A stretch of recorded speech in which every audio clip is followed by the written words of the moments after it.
Vladimir Putin का सत्ता में आना, रूस के नेता के पीछे की कहानी। क्या आपने कभी सोचा है कि लेनिनग्राद के एक शांत व्यक्ति व्लादिमीर पुतिन कैसे दुनिया के सबसे शक्तिशाली नेताओं में से एक बने? सत्ता में उनकी यात्रा एक आकर्षक कहानी है जो रणनीतिक कदमों, ऐतिहासिक क्षणों और रूस की गरिमा और प्रभाव को पुनर्स्थापित करने की इच्छा से भरी हुई है। आइए हम उनके जीवन, करियर और उन नीतियों का अन्वेषण करें जिन्होंने आधुनिक रूस को आकार दिया। 1990 के दशक में रूस एक संकट में राष्ट्र। 1990 के प्रारंभ में रूस एक उथल-पुथल में था। सोवियत संघ का पतन हो चुका था, जिससे एक संघर्षरत अर्थव्यवस्था और राजनीतिक अराजकता पीछे रह गई थी। गरीबी व्यापक थी, अपराध दरें बढ़ गई थी और कई रूसियों को लगा कि उनके देश ने वैश्विक मंच पर अपनी शक्ति और गरिमा खो दी है। राष्ट्रपति बोरिस येल्त्सिन, जिन्होंने रूस को इस चुनौतीपूर्ण समय से निकाला, गंभीर स्वास्थ्य समस्याओं और बढ़ती सार्वजनिक असंतोष का सामना कर रहे थे। उनकी सरकार पर भ्रष्टाचार और देश की आर्थिक समस्याओं को हल करने में विफल रहने आरोप लगाया गया।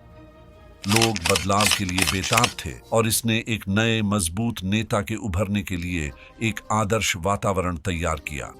ऑपरेशन उत्तराधिकारी, येल्त्सिन की सत्ता संक्रमण की योजना। 1990 के अंत तक येल्त्सिन को पता था कि राष्ट्रपति के रूप में उनका समय समाप्त हो रहा है। रूस के संविधान के तहत वह एक और कार्यकाल के लिए चुनाव नहीं लड़ सकते थे। उनकी स्वास्थ्य ने जारी रखना असंभव बना दिया। लेकिन येल्त्सिन को इस बात की चिंता थी कि जब वह इस्तीफा देंगे तो क्या होगा। वह और उनका करीबी समूह, जिसे अक्सर परिवार कहा जाता है, इस बात से डरते थे कि एक नया नेता उनके कार्यों की जांच कर सकता है और उन्हें उनकी संपत्ति और प्रभाव से वंचित कर सकता है। इससे बचने के लिए येल्त्सिन और उनके सलाहकारों ने ऑपरेशन उत्तराधिकारी नामक एक गुप्त योजना शुरू की। लक्ष्य यह था कि किसी ऐसे व्यक्ति को खोजा जाए जो देश का नेतृत्व करते हुए उनके हितों की रक्षा करे। उन्हें एक वफादार, सक्षम और राजनीतिक रूप से समझदार व्यक्ति की आवश्यकता थी जो रूसी लोगों का विश्वास जीत सके। कई उम्मीदवारों पर विचार करने के बाद येल्त्सिन की टीम ने व्लादिमीर पुतिन को चुना, जो एक अपेक्षाकृत अज्ञात राजनीतिज्ञ थे जिनकी अनुशासित, वफादार और कुशल होने की प्रतिष्ठा थी। व्लादिमीर पुतिन का प्रारंभिक जीवन और करियर। पुतिन का जन्म 7 अक्टूबर 1952 को लेनिनग्राद, जो अब सेंट पीटर्सबर्ग है, में हुआ। वह एक सामुदायिक अपार्टमेंट में बड़े हुए, जहां कई परिवारों के साथ एक छोटा सा स्थान साझा करते थे। जीवन आसान नहीं था और युवा पुतिन अक्सर अन्य बच्चों के साथ झगड़ते थे। उन्होंने बाद में कहा कि इन प्रारंभिक अनुभवों ने उन्हें ताकत और लचीलापन के महत्व को सिखाया। किशोरावस्था में पुतिन ने मार्शल आर्ट में रुचि विकसित की और जूडो और संबो करना शुरू किया। काले बेल्ट की डिग्री प्राप्त की। वह स्कूल में भी उत्कृष्ट थे और विशेष रूप से इतिहास और कानून में रुचि रखते थे। 1975 में लेनिनग्राद स्टेट यूनिवर्सिटी से कानून की डिग्री प्राप्त करने के बाद पुतिन ने केजीबी में शामिल हो गए, जो सोवियत संघ की शक्तिशाली सुरक्षा एजेंसी थी। पुतिन के केजीबी के वर्ष, रणनीति के एक मास्टर। पुतिन का केजीबी के साथ काम उनके विश्व दृष्टि को आकार देने में महत्वपूर्ण भूमिका निभाता है। उन्हें विदेशी खुफिया में नियुक्त किया गया और उन्होंने पूर्व जर्मनी में कई साल बिताए, जहां उन्होंने साम्यवादी शासन के पतन को प्रत्यक्ष रूप से देखा। इस समय के दौरान पुतिन ने खुफिया एकत्र करने, राजनीतिक स्थितियों का विश्लेषण करने और कम प्रोफाइल बनाए रखने की कला सीखी। उनकी सबसे महत्वपूर्ण पाठों में से एक 1989 में आया, जब भीड़ ने पूर्व जर्मन गुप्त पुलिस स्टासी के मुख्यालय पर धावा बोला। यह उनके कार्यालय के ठीक सामने था। पुतिन ने सैन्य सहायता के लिए कॉल करने की कोशिश की, लेकिन कोई मदद नहीं मिली। इस अनुभव ने उन्हें सिखाया कि यहां तक कि शक्तिशाली सरकारें भी मजबूत नेतृत्व के बिना ढह सकती हैं। जब वह 1991 में रूस लौटे तो सोवियत संघ पतन के कगार पर था। पुतिन ने लेफ्टिनेंट कर्नल के रैंक के साथ केजीबी से सेवानिवृत्त होकर अपनी राजनीतिक करियर की शुरुआत की।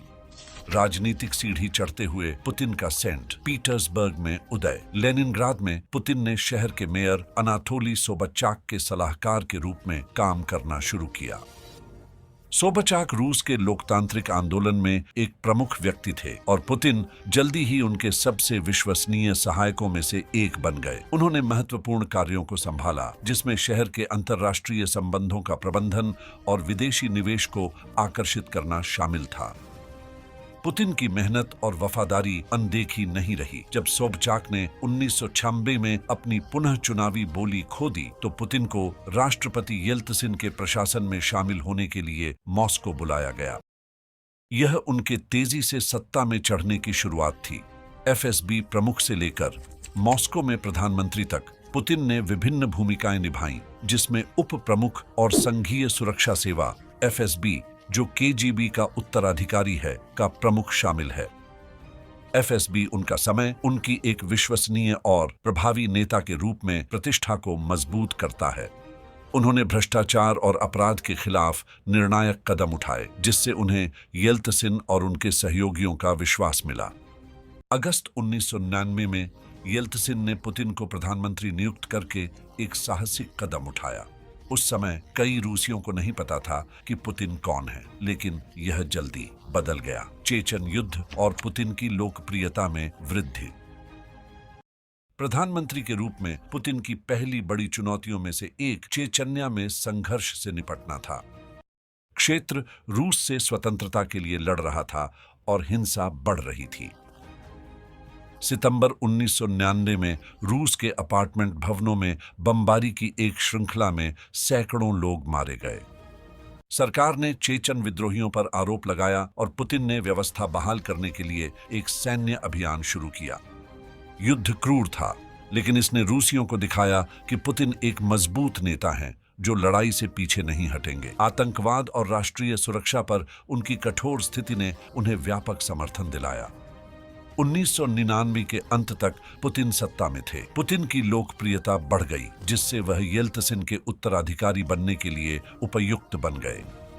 येल्त्सिन का इस्तीफा, पुतिन कार्यवाहक राष्ट्रपति बनते हैं। 30 दिसंबर 1999 को येल्त्सिन ने एक चौंकाने वाली घोषणा की। उन्होंने राष्ट्रपति के रूप में इस्तीफा दिया और पुतिन कार्यवाहक राष्ट्रपति के रूप में कार्यभार संभालेंगे।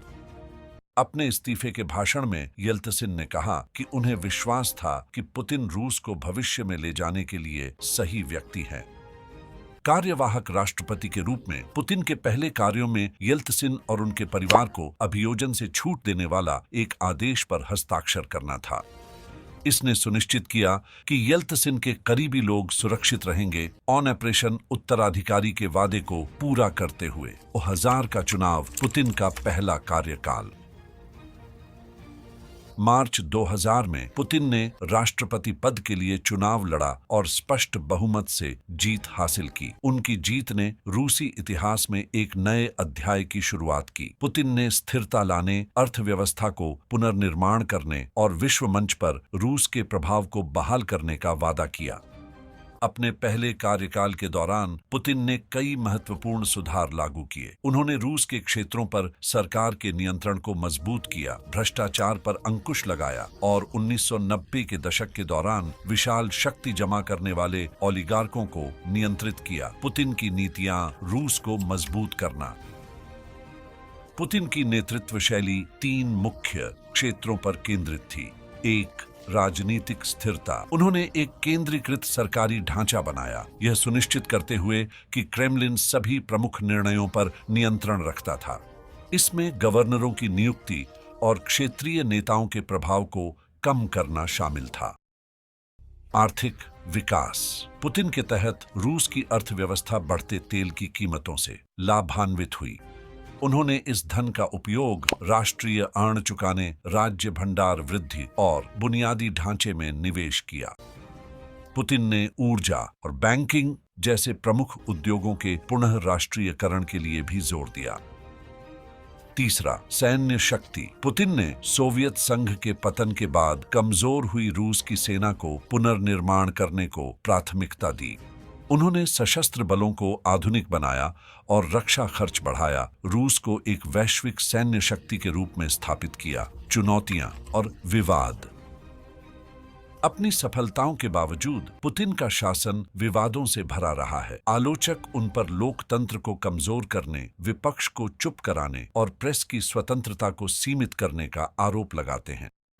उच्च प्रोफाइल मामलों जैसे कि ओलिगार्क मिखाइल खोडोरकोव्स्की की जेल और पत्रकार अन्ना पोलितकोवस्काया की हत्या ने रूस में मानवाधिकारों को लेकर चिंताएं बढ़ाई हैं। अंतर्राष्ट्रीय स्तर पर पुतिन के कार्यों ने अक्सर आलोचना को आकर्षित किया है। उनकी सरकार द्वारा 2014 में क्रीमिया का अधिग्रहण और सीरियाई गृह युद्ध तथा यूक्रेन संघर्ष में भागीदारी ने पश्चिमी देशों के साथ तनाव पैदा किया है।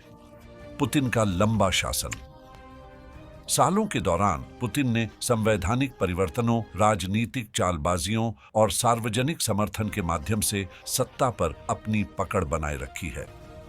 2021 में उन्होंने एक कानून पारित किया जिससे उन्हें 2036 तक राष्ट्रपति बने रहने की अनुमति मिली। रूस के इतिहास में सबसे लंबे समय तक नेताओं में से एक बनाता है।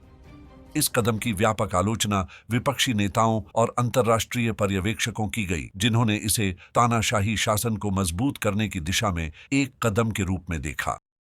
आलोचना के बावजूद पुतिन ने लगातार अपनी नेतृत्व शैली को रूस की स्थिरता और सुरक्षा के लिए आवश्यक बताया, जिससे देश के राजनीतिक परिदृश्य में उनकी निरंतर प्रभुत्व सुनिश्चित हुआ। और यही व्लादिमीर पुतिन के सत्ता में आने की दिलचस्प यात्रा है।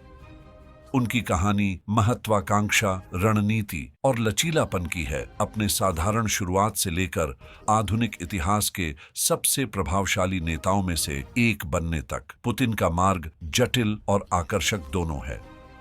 यदि आपको यह वीडियो दिलचस्प लगा तो अधिक इतिहास और विश्व नेताओं की गहराई में जाने के लिए लाइक, शेयर और सब्सक्राइब करना न भूलें। हमें टिप्पणियों में बताएं कि आप किस विषय पर अगली बार चर्चा करना चाहेंगे। अगली बार मिलते हैं।